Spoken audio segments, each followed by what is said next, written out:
नमस्कार। आज हम उस प्रक्रिया को समझने जा रहे हैं जो हम सबके अस्तित्व का कारण है, लेकिन जिसके बारे में हम शायद सबसे कम बात करते हैं, प्रजनन। तो आज हमारा मिशन साफ है, इस पूरी प्रक्रिया को शुरू से अंत तक समझना।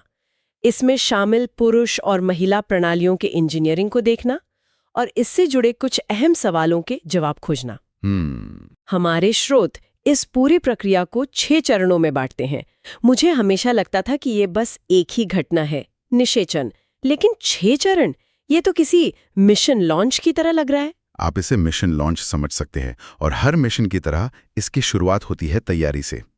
पहला चरण, जिसे विज्ञान की भाषा में गेमेटोजेनेसिस कहते हैं, वो यही तैयारी है। गेमेटोजेनेसिस। हाँ, यानी इस मिशन के मुख्य एजेंट्स को तैयार करना। पुरुषों में शुक्राणु मतलब स्पर्म और महिलाओं में अंडाणु यानी एग। और यहीं पर एक बहुत ही दिलचस्प बात सामने आती है, उम्र का पहलू।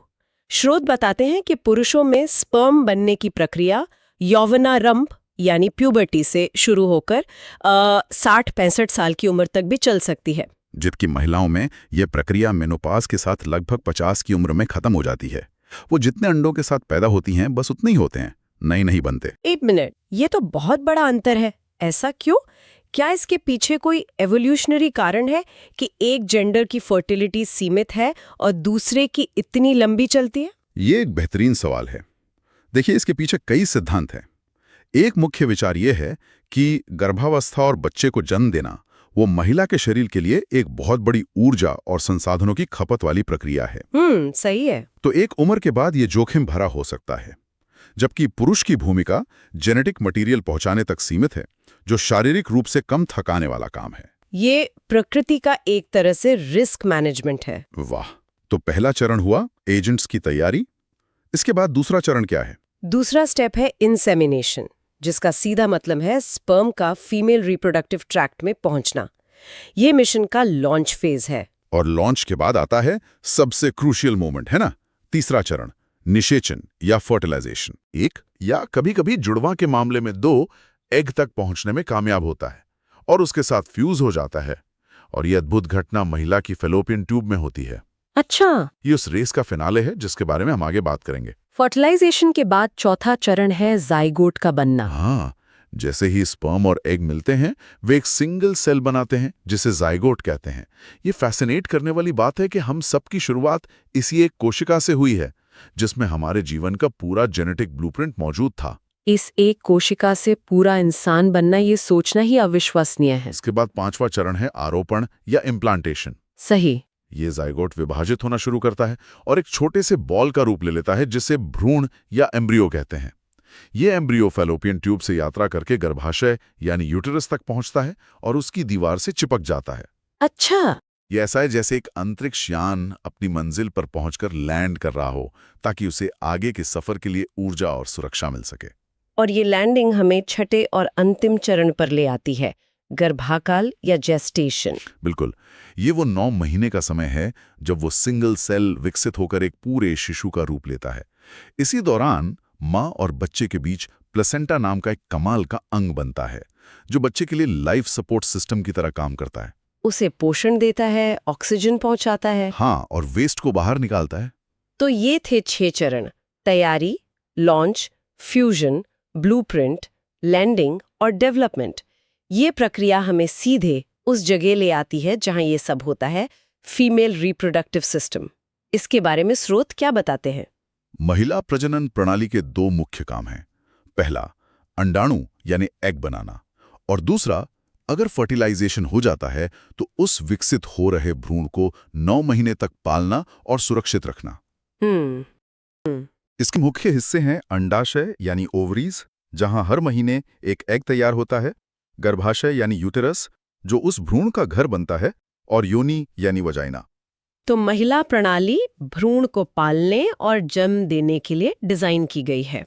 लेकिन इस कहानी की शुरुआत के लिए हमें उस दूसरे खिलाड़ी को समझना होगा जो इस प्रक्रिया को शुरू करता है, पुरुष प्रजनन प्रणाली, जिसका कह सकते हैं एकमात्र मिशन है शुक्राणुओं का निर्माण और उनकी सुरक्षित डिलीवरी। और ये मिशन अपने आप में एक इंजीनियरिंग का चमत्कार है।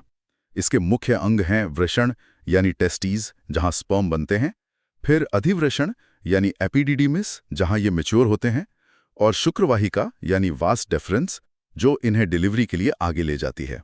हमारे स्रोत में वृषण यानी टेस्टीज के बारे में एक बहुत ही रोचक तथ्य है।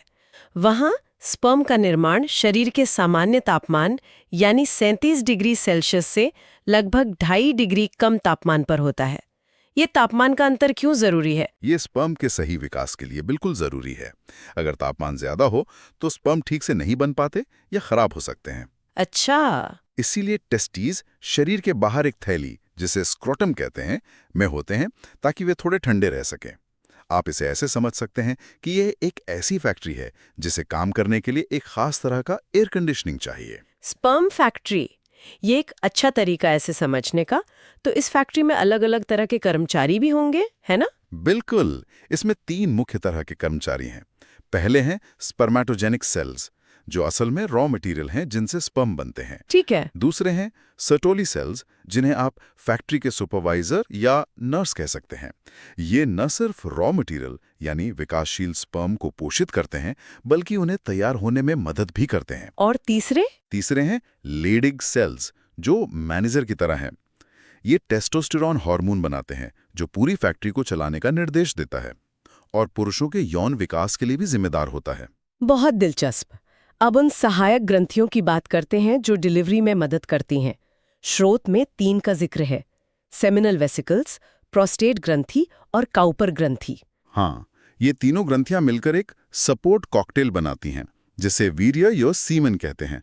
ये सिर्फ स्पर्म को ले जाने वाला एक लिक्विड नहीं है, इसका हर हिस्सा एक खास काम करता है। जैसे सेमिनल वेसिकल्स फ्रक्टोज यानी एक तरह की शुगर वाला लिक्विड बनाते हैं, जो स्पर्म को तैरने के लिए ऊर्जा देता है। ये उनका एनर्जी ड्रिंक है। और प्रोस्टेट ग्रंथि? प्रोस्टेट ग्रंथि का काम एक बॉडीगार्ड जैसा है। ये एक एल्कलाइन यानी क्षारीय लिक्विड बनाता है, जो स्पर्म के लिए एक सुरक्षा कवच की तरह काम करता है, क्योंकि योनि का माहौल प्राकृतिक रूप से एसिडिक होता है, जो स्पर्म के लिए जानलेवा हो सकता है। अच्छा, तो ये उसे न्यूट्रलाइज कर देता है। सही कहा, ताकि वीआईपी यानी स्पर्म सुरक्षित आगे बढ़ सके। और काउपर ग्रंथि का स्राव रास्ते को चिकना बनाता है। तो ये पूरा कॉकटेल स्पर्म को जिंदा रखने और मंजिल तक पहुंचाने के लिए बनाया गया है। और हमारे स्रोत बताते हैं कि एक बार के स्खलन में 200 से 300 मिलियन स्पर्म हो सकते हैं।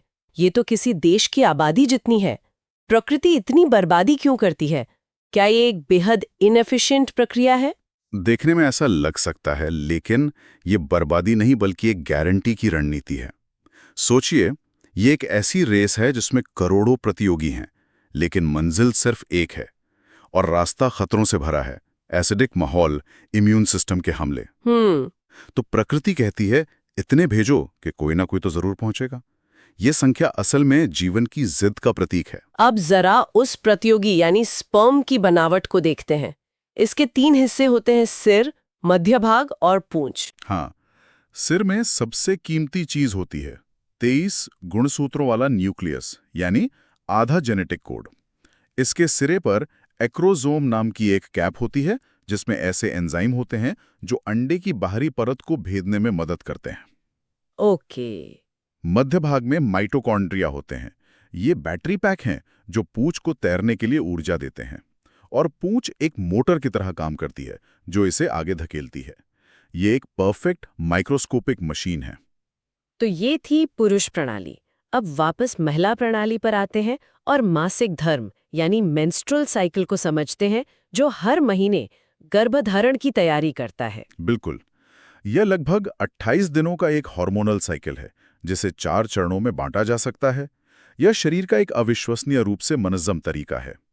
पहला चरण है मासिक धर्म यानी पीरियड्स, जो लगभग 1 से 5 दिन तक चलता है। इस चरण में अगर पिछले महीने गर्भधारण नहीं हुआ, तो गर्भाशय अपनी मोटी हो चुकी परत को रक्त के रूप में बाहर निकाल देता है, ताकि अगले चक्र के लिए नई तैयारी शुरू हो सके। ये एक तरह का रीसेट बटन है। इसके बाद आता है फॉलिक्यूलर चरण, जो लगभग 13वें दिन तक चलता है। इस दौरान दिमाग से FSH नाम का एक हार्मोन निकलता है, जो ओवरी को सिग्नल देता है कि एक अंडे को तैयार करना शुरू करो। ओवरी के अंदर कई फॉलिकल्स में से एक बढ़ने लगता है और उसके अंदर अंडा मैच्योर होता है। साथ ही गर्भाशय की परत फिर से मोटी होनी शुरू हो जाती है। और फिर लगभग 14वें दिन आता है सबसे मुख्य इवेंट, ओव्यूलेशन। हाँ, ये महीने का वो एक दिन होता है जब मैच्योर अंडा ओवरी से निकलकर फलोपियन ट्यूब में आता है। ये गर्भधारण के लिए सबसे उर्वर समय होता है। एक बहुत ही छोटी सी विंडो होती है ये। और अगर इस विंडो में फर्टिलाइजेशन नहीं होता तो हम चौथे चरण में पहुंचते हैं, लूटियल चरण। सही। ये चरण 15वें दिन से 28वें दिन तक चलता है। इस दौरान शरीर इंतजार करता है कि क्या फर्टिलाइज्ड एग गर्भाशय में इम्प्लांट होगा। अगर ऐसा नहीं होता तो हार्मोन का लेवल गिर जाता है और शरीर को सिग्नल मिलता है कि इस महीने तैयारी असफल रही, रीसेट करो। और फिर से पहला चरण शुरू हो जाता है। हाँ, पीरियड्स। ये एक अविश्वसनीय रूप से जटिल और समन्वित प्रक्रिया है और इसी प्रक्रिया को नियंत्रित करने के लिए गर्भनिरोध या बर्थ कंट्रोल के तरीके बने हैं। हमारे स्रोत में कई तरीकों का जिक्र है, चलिए इन पर एक नजर डालते हैं। सबसे पहले है बैरियर विधि। इसका सिद्धांत बहुत सीधा है। स्पर्म और एग के बीच एक दीवार खड़ी कर दो। कॉन्डम, डायफ्राम इसके सबसे आम उदाहरण हैं। ये स्पर्म को गर्भाशय में जाने से भौतिक रूप से रोकते हैं। और कॉन्डोम का एक बहुत बड़ा फायदा ये भी है कि ये यौन संचारित रोगों यानी STDs से भी सुरक्षा प्रदान करता है। बिल्कुल, ये इसका दोहरा फायदा है, प्रेगनेंसी और इन्फेक्शन दोनों से बचाओ। इसीलिए ये सबसे ज्यादा इस्तेमाल होने वाले तरीकों में से एक है। दूसरी विधि है हार्मोनल विधि, जिसमें गर्भ निरोधक गोलियां सबसे आम है। ये कैसे काम करती हैं? क्या ये शरीर को ट्रिक करती हैं? एग्जैक्टली। ये गोलियां शरीर में हार्मोन्स का लेवल इस तरह बदल देती हैं कि शरीर को लगता है कि वो पहले से ही प्रेग्नेंट है। इस वजह से ओवरीज नया अंडा रिलीज ही नहीं करती, यानी ओव्यूलेशन ही नहीं होता। और अगर अंडा ही नहीं है तो प्रेगनेंसी का सवाल ही नहीं उठता। सही। इसके बाद आते हैं अंतर्गर्भाशयी उपकरण, जिन्हें IUDs कहते हैं। ये काफी लोकप्रिय हो रहे हैं। हाँ, क्योंकि ये एक set it and forget it तरीका है। ये एक छोटा टी आकार का उपकरण है जिसे डॉक्टर गर्भाशय में लगा देते हैं और ये 3 से 10 साल तक काम कर सकता है। अच्छा, और ये काम कैसे करता है? ये 2 तरह के होते हैं। एक कॉपर IUD, जिसमें मौजूद कॉपर स्पर्म के लिए जहरीला होता है और उनकी गति को रोकता है। और दूसरा हार्मोनल IUD, जो धीरे धीरे हार्मोन रिलीज करके गर्भाशय ग्रीवा के बलगम को गाढ़ा कर देता है, जिससे स्पर्म के लिए अंदर जाना ही मुश्किल हो जाता है। स्रोत में फर्टिलिटी अवेयरनेस मेथड्स का भी जिक्र है। ये क्या है? इसमें महिलाएं अपने मासिक चक्र को ट्रैक करती हैं, जैसे शरीर का तापमान मापकर या सर्वाइकल म्यूकस की जांच करके, ताकि ये पता लगाया जा सके कि महीने के कौन से दिन फर्टाइल हैं। फिर उन दिनों में वे या तो यौन संबंध से बचती हैं या किसी बैरियर विधि का इस्तेमाल करती हैं। इसमें बहुत अनुशासन की जरूरत होती है। और अंत में सबसे स्थायी तरीके हैं सर्जिकल मेथड्स। हाँ, जिन्हें नसबंदी भी कहते हैं। हाँ, पुरुषों के लिए इसे वेसेक्टोमी कहते हैं, जिसमें शुक्रवाहिका यानी वास डिफरेंस को काट या बंद कर दिया जाता है ताकि स्पर्म वीर्य में मिल ही ना सके। और महिलाओं के लिए? महिलाओं के लिए इसे ट्यूबेक्टोमी कहते हैं, जिसमें फैलोपियन ट्यूब को बंद कर दिया जाता है ताकि अंडा स्पर्म तक न पहुंच सके। ये लगभग 100% प्रभावी होते हैं, लेकिन इन्हें स्थायी माना जाता है। यह जानकारी उन लोगों के लिए बहुत महत्वपूर्ण है जो परिवार नियोजन के बारे में सोच रहे हैं। अंत में स्रोत में कुछ यौन संचारित रोगों यानी STDs का भी उल्लेख है। हाँ, जागरूकता के लिए जरूरी है। स्रोत में सिफिलिस और गोनोरिया जैसे बैक्टीरियल इन्फेक्शन का जिक्र है, जिनका इलाज एंटीबायोटिक से संभव है, और एड्स का भी, जो HIV वायरस से होता है और जिसका अभी तक कोई इलाज नहीं है, सिर्फ प्रबंधन ही संभव है। यह हमें एक बार फिर कॉन्डम जैसे तरीकों के महत्व की याद दिलाता है। सही कहा। जो इन संक्रमणों के प्रसार को रोकने में बहुत प्रभावी हैं। तो इसका कुल मतलब क्या है? आज हमने एक कोशिका के बनने से लेकर एक जटिल मिशन के 6 चरणों को समझा, उन अविश्वसनीय सिस्टम्स को देखा जो इसे संभव बनाते हैं, और उन तरीकों पर भी बात की जिनसे इस प्रक्रिया को नियंत्रित किया जा सकता है। यह समझना कि हमारा शरीर कैसे काम करता है, यह हमेशा ही बहुत हम्बलिंग होता है। बिल्कुल, हमने प्रजनन की जैविक कैसे को तो समझ लिया है। हमने स्पर्म की करोड़ों की दौड़ से लेकर एक कोशिका के 9 महीने के सफर तक की कहानी देखी है, लेकिन ये एक महत्वपूर्ण सवाल भी खड़ा करता है। ये पूरी यांत्रिक समझ प्रजनन से जुड़े सामाजिक, भावनात्मक और नैतिक सवालों के साथ कैसे तालमेल बिठाती है, क्योंकि जीवन का निर्माण सिर्फ एक जैविक प्रक्रिया नहीं है, यह उससे कई ज्यादा बड़ा है। इस पर विचार करना शायद उतना ही जरूरी है जितना कि इसकी बायोलॉजी को समझना।